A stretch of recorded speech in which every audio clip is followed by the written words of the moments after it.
I'm wondering if the fans tank too, Greg, and just don't show up this year and say, you know what, let's see how this works out. We'll see you next year. Well, they had a full house for the opener, but a lot of that's just because it's the opener and it's curiosity factor and all that. I'm sure that they're going to see a bunch of no-shows as the season wears on. And I use the phrase wears on literally. I mean, it's going to be a long one. Okay. So, I would imagine that they're going to see a lot of empty seats. Who's making this decision to tank? I think it starts from the top with Stephen Ross, the owner.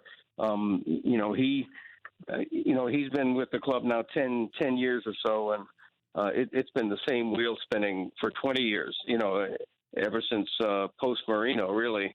It's just been a series of nonstop mediocrity, mid-round draft picks, and wheel spinning. And I think finally Ross came to the realization that this business model is not working. We have to really break it down and start from the ground floor up. And that's what they've done. And, they've accrued they have 4 first-round draft picks in the next 2 drafts. They have 8 picks in the first 2 rounds in the next 2 drafts. So they're pretty well positioned to get a franchise quarterback and to really go from zero to something in the next year or 2.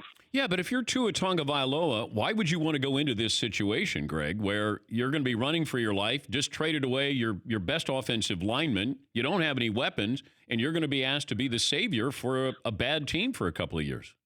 Yeah, that's exactly right. But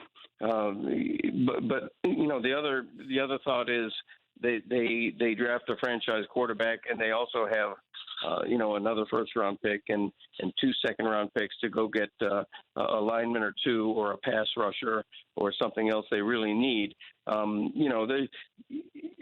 don't know how a rookie quarterback is going to look at it, but in my mind, there's something to be said for, hey, I'm going to be the savior here. I'm going to turn this franchise around, and I'm going to be the hero.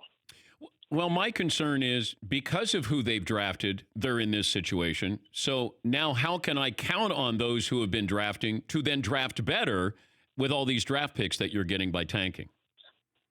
Well, that's a fair question. They don't have a great track record.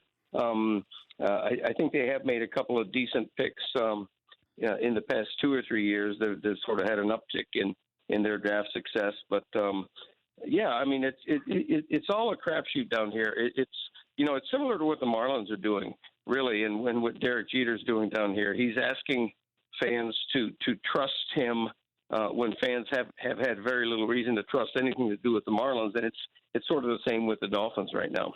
For more Dan Patrick Show, tune into Audience Channel 239 on DirecTV. Stream for free on BR Live or download the Dan Patrick Show app.